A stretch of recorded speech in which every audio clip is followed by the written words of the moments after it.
지금 비싼 땅인 강남역이라든지 강남대로 주변은 집이 없어요. 빈 땅이에요. 그거 당연한 겁니다. 거기 맨날 물 넘치거든요. 사람 못 살아요. 강남이 개발된 근본 이유는 일반적인 개념에서 살기에 좋지 않은 땅이었기 때문에.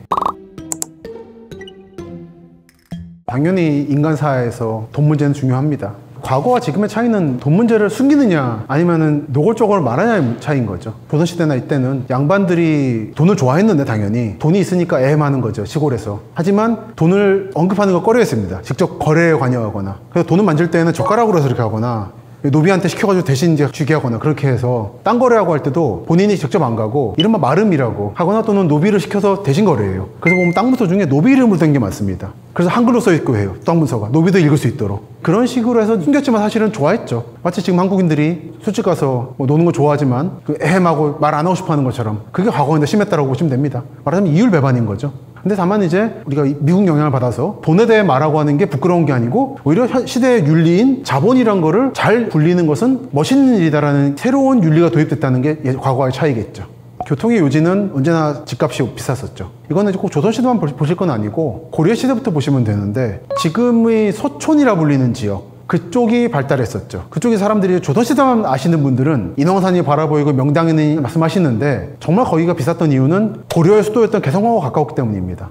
생각해보세요. 개성은 지금의 서울 강북의 서북 쪽에 있잖아요. 가장 가까운 곳은 서북 쪽 서촌 쪽이죠. 그래서 그쪽이 전통적인 비싼 땅이었습니다. 그리고 경복궁의 서북 쪽 그리고 청와대 지역이 핵심 지역이었어요. 그랬다가 조선이 건국되면서 개성의 중심성이 떨어지고 중심이 약간 동남쪽으로 이동한 거죠. 그래서 그 이후에 청계천 지역이 사대문에 포함되면서 발달하게 되었다. 그러니까 조선의 사대문 지역이 발달했다는 게 풍수적으로 이렇다는 결과론적으로 보실 건 아닙니다. 그 고려가 있었을 때의 개성과 남경이라 불리는 한양과의 정치적 관계 그리고 개성이라는 게 사라졌을 때의 중심의 이동 이렇게 보셔야죠. 그 개성의 양반들이랄까 개성의 지배 집단들이 거의 강제이주하다시피 끌려왔거든요. 한양 쪽으로. 그때 좀 더 빨리 적극적으로 신진 세력에 편승해서 이주한 사람은 넓은 땅을 차지한 거고 사대문 안에서 늦게 온 사람들은 뭐 안 좋은 땅을 찾았겠죠. 다만 이제 청계천 주변은 고려시대 때는 중요한 땅이 아니었기 때문에 그쪽은 좀 더 넓었다고 예상할 수 있겠습니다. 그러니까 예를 들어 고려시대 때 남경 그러니까 지금의 한양 서울 사대문에 중요했던 땅은 말씀드렸던 서촌 지역하고 신서동 쪽이거든요. 신서하고 노원입니다. 왜냐면 그쪽 통해 가지고 개성으로 향했기 때문에.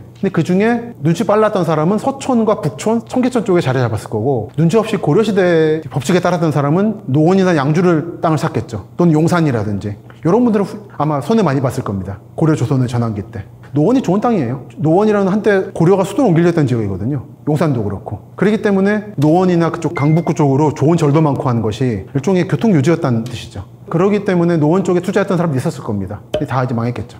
그 투자가 빛을 발휘하려면 대략 700년 뒤에 노원 신시가지 개발 때까지 기다려야 되지 않았을까.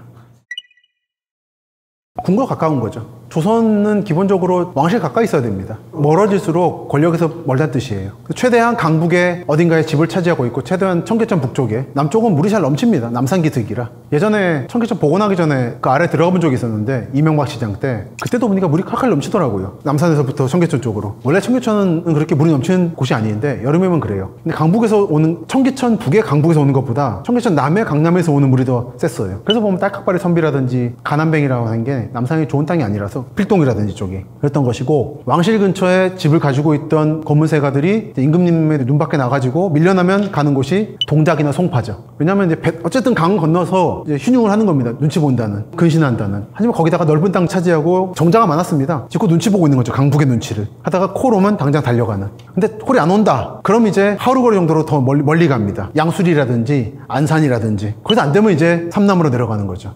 어느 정도 평평하고 그러면서 물이 넘치지 않고 물이 넘치지 않는 정도로 약간의 고지대고 물난리라는 거는 서울을 근본적으로 규정지었습니다. 왜 천홍이 영등포가 개발됐는데 그게 기본적으로 물이 피해가 없으면서 평소에 물이 찰랑찰랑해서 배 띄우기도 좋은 곳이거든요. 그러니까 발달하는 겁니다. 송파라든지. 그래서 강남 같은 경우도 지금 봤을 때는 언덕배기인 국기원 마을이라든지 강남 1번 출구 쪽에 언덕배기들 이쪽에 마을들이 있고 지금 비싼 땅인 강남역이라든지 강남대로 주변은 집이 없어요. 빈 땅이에요. 그거 당연한 겁니다. 거기 맨날 물 넘치거든요. 사람 못 살아요. 물은 무서운 겁니다. 다시 말씀드리지만 이 산은 사실은 크게 중요하지는 않은 것 같아요. 제가 염두에 두고 있는 데는 세 군데입니다. 지금 말씀드리면서 하나는 서울 사대문 쪽의 청계천 북쪽 지역 그리고 영등포 역주변 및 그 남쪽 지역 신길이라든지 그리고 하나는 천호동입니다. 다들 오래된 지역들이거든요. 그쪽 지역들은 물가에 있으면서도 약간 고지대예요. 그러면서 평평한 땅이 있다 보니까 오래전부터 개발돼서 요즘에 아파트 지을 때 거긴 빠지죠. 워낙에 예전부터 개발된 데라 이해관계가 복잡하다 보니까 빠지고 그 옆에 저습지였거나 언덕 많거나 하는 곳들이 먼저 개발된 거죠. 그래서 강남이 개발된 거죠. 그래서 사람이 덜 살았기 때문에. 예를 들어 성남 같은 경우도 성남 구도심이라고 하는 광주 대단지, 분당 판교가 있을 텐데 판교는 산악 지역을 억지로 개발한 거니까 빼고, 분당하고 성남 지역은 옛날 광주군 영역이었는데 거기서 좋은 땅은 아니었어요. 거기서 좋은 땅은 저 이제 하남이라든지 옛날 광주군 또는 가락동이라든지 이런 데가 좋은 땅이었고, 광주 대단지 지역과 분당 지역은 물도 좀 부족하고 척박한 땅이었습니다. 그러다 보니까 사람이 적었어요. 그래서 서울시에서 철거민들을 몇십만 명을 내려보내서 정착을 시킨 거고, 그 확대판으로 개발된 것이 강남인 거죠. 말씀드린 것처럼 북한하고 전쟁을 하게 되면 강북에 사람이 너무 많으면 불편한 겁니다. 전쟁을 치를 때. 1950년 6월 25일의 경험이 있다 보니까. 그래서 이 인구를 대규모로 내려보내야 되는데, 내려보내려 보니까 영등포나 천호동 쪽은 꽉 차 있고, 그 중간에 저습지고 맨날 물 넘치던 지역이다 보니까 사람이 적게 살았던 강남 지역이 눈에 띄었던 거죠. 그때는 강남도 아니죠. 영동이죠. 이름 붙일 것도 없어서 애매해가지고는 영등포 동쪽의 빈 땅. 그래서 영동인 거죠. 영동시장이라든지 영동 세브란스, 영동대교. 근데 거기에 사람을 내보낸 게 강남 출발점. 그러니까 이제 저습지인 건데 알았습니다. 그때 알았는데, 그 오죽하면 개성상인들이 땅을 먼저 샀겠어요. 아마 인삼 지을 땅 찾는다고 샀던 것 같은데, 김포 강화도 수준으로 본 겁니다. 강남 쪽을. 그랬는데 이제 그쪽이 개발된 거고, 그러니까 강남이 개발된 근본 이유는 일반적인 개념에서 살기에 좋지 않은 땅이었기 때문에, 제가 말씀드린 약간 고지되고 물 안 넘치고 하는 데하고 안 맞기 때문에 개발된 게 있습니다. 그러니까 살기 좋은 곳하고 살기 좋은 곳은 다르다는 가장 좋은 사례가 강남인 거죠. 부산 낙동강 하구원 하류에 있는 명제신도시죠. 명제신도시는 낙동강 하구원에 보시면 섬이 많은데, 섬 중에 가장 큰 섬이 있습니다. 낙동강과 선악동강 사이에 끼어있는 섬인데, 일제 때 간척을 많이 했고 그 뒤로도 계속 개발을 해가지고 어느 정도 사람이 살 수 있는 땅이 됐어요. 그쪽의 남부지역 부산 신항 쪽 주변을 부산시가 서울 쪽에서 많이 흔히 개발하는 신도시처럼 대규모로 개발한 게 명제신도시입니다. 여기는 원래 전혀 사람이 살 땅이 아니었어요. 갈대밭이었고 그냥 섬이 없을 수도 있습니다. 해류가 바뀌면 섬이 나타났다 사라지는 모래섬이어가지고, 바로 얼마 전까지만 해도 그냥 거기 사람 안 사는 곳이었어요. 그냥. 그러다가 일제 때 처음으로 농사지을 땅이 된 겁니다. 낙동강 하구 쪽은 지금 사람 사는 곳은 다 사람 안 사는 곳이었습니다. 불과 한 80년 전까지만 해도. 게다가 이제 일제 때 이제 녹산 수문인이 수문 만들면서 대저동이라든지 개발을 했고, 농업지역으로 대저토마토라든지 명지 대파 같은 거를 길렀고, 그러다가 여기가 땅이 단단하다는 전제하에 개발하는 게 명지신도시고, 부산이 이제 김해공항 주변을 개발하려는 것인데, 여기는 말씀드린 것처럼 오래된 땅이 아니어서 연약지반 문제가 있다라는 게 제 말씀인 거고, 더 나가면 없던 땅도 많잖아요. 송도신도시 없던 땅이었잖아요. 아시죠? 바다를 메꾼 거잖아요. 정말 아무것도 없었죠. 그냥 바다였죠.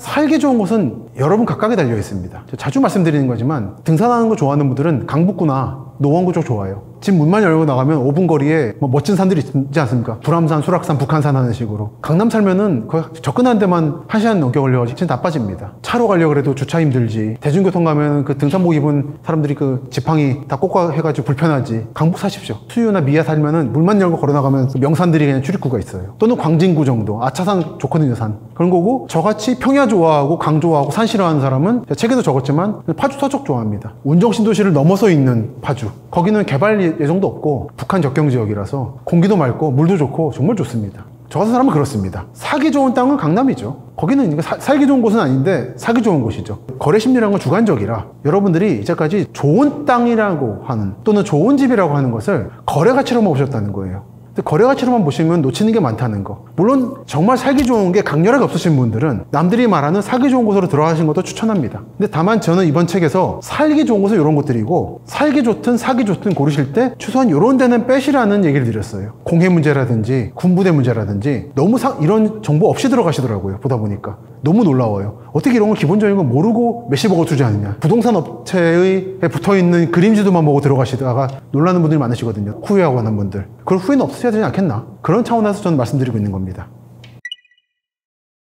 그때 개발된 부촌들은 지금도 부촌이고, 이태원, 한남동, 1920년대 일본인들이 살려고 만든 교회의 전원주택지였죠. 좋지 않습니까? 남산 있고 한강 보이고. 거기 지금도 부촌이죠. 그러면서 이태원 한남동 떠올려 보시면 녹사평역이라든지 완전히 물가는 아니죠. 그러다 보니까 안전한 곳이죠. 그래서 지금도 한국 최대 부촌 아닙니까? 그런 게 있고, 하나는 그 당시에 개발된 지역 중에 1930년대에 개발된 지역들이 많거든요. 예를 들어 도남동이나 영등포 또는 흑석동, 상도동, 이런 곳들은 약간 지금에서 봤을 때는 조금 더 가까운 시기에 개발된 택지구역이다 보니까 현대의 한국의 개발 주체들이 손대기에 좀 애매한 곳이었습니다. 제가 책에서 몇 개의 식민지 시대의 개발도들을 보여드렸는데, 그 개발도에 나온 지역들 바깥으로 먼저 아파트들이 만들어졌어요. 식민지 당시에는 그 지역들이 평지였고 그 벗어나면 다 산악 지역이어서 손대기 곤란했던 거죠. 그리고 이쪽에 나름대로 부촌들이 형성되어가지고 사람들이 많이 살았고, 그러다 보니까 현대에 들어서는 당시 개발된 지역의 바깥 지역의 빈민들이라든지 예를 판자촌 이런 게 형성된 거고요. 그걸 밀어내고 먼저 아파트들이 올라갔고, 이제 그 개발 압력이 식민지 때 개발된 지역으로 내려오고 있는 중.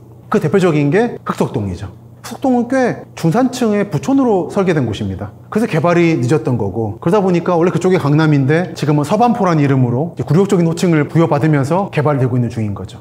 그리고 그런 마찬가지 의미에서 영등포역 북쪽에서 당산까지 사이가 이제 개발이 천천히 되고 있는 것도, 그게 이르게 보면은 1900년대 초부터 개발된 지역이다 보니까 이미 이권이 복잡한 지역이고 구획 정리가 잘 된 지역이라서 개발이 또 늦춰진 게 있습니다. 현대의 관점에서 봤을 때에는. 그리고 마찬가지 관점에서 봤을 때 주목되는 곳이 신당동 쪽하고 도남동 쪽이죠. 그쪽도 당시에 개발 잘한 곳이거든요. 문화주택 지역으로. 도로 폭이 4m입니다. 도남동이라든지 신당동 이런 데. 그런 데는 빨리 아파트로 바뀌었어요. 최근 한 10년 사이에. 그거보다 조금 더 이런 식의 개발된 폭이 4m 안 되는 지역은 아직도 좀 구도심으로 남아있고, 그것들이 아마 조만간에 개발될 것으로 예상합니다. 그리고 근본적으로 45년 이전에 개발된 도심이었던 데는 식민지 때 도로 구역을 다 가지고 있습니다. 철도 블록하고. 근본적으로 영향을 미치고 있죠. 도로. 여러분이 사대문에서 보시는 도로는 기본적으로 다 식민지 때의 도시구획 정비 사업의 흔적입니다. 거의 고려시대, 조선시대 길이 좀 일부 있긴 한데, 을지로 같은 데는 그거 외에 대로 뻗어있다 하면 전부 다 식민지 때 개발한 거예요, 기본적으로. 물론 그 후에 60년대 이후에 새로 개발한 것도 있지만, 광화문 쪽은. 그리고 영등포 쪽이나 천호동이라든지 이런 곳들은 기본적으로는 식민지 때 구획된 겁니다. 여러분들이 이제 일제 흔적이라고 하면은 건물만 떠올리시는데 그런 게 아닌 거예요. 지적도부터가 식민지 때 정리된 겁니다. 일제 잔재를 없애자는 거는 지금 있는 길 다 뒤엎어버리고 철도 다 갈아엎고 지적도 다 새로 만들자는 얘기인 거예요, 사실은.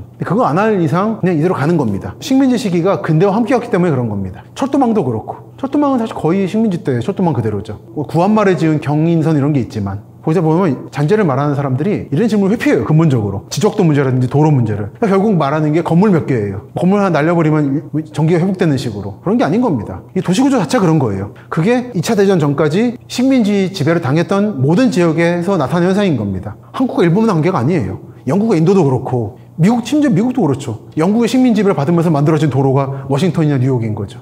이렇게 해서 짧게 제 말씀을 드렸습니다. 요즘에 이런저런 채널 또는 방송에서 말씀들을 많이 드리고 있으니까 찾아보시면은 오늘 짧게 드린 말씀의 배경이 뭐고 어떤 말씀들을 더 드리고 싶었나를 확인하실 수 있을 겁니다. 또 찾아뵙겠습니다. 감사했습니다.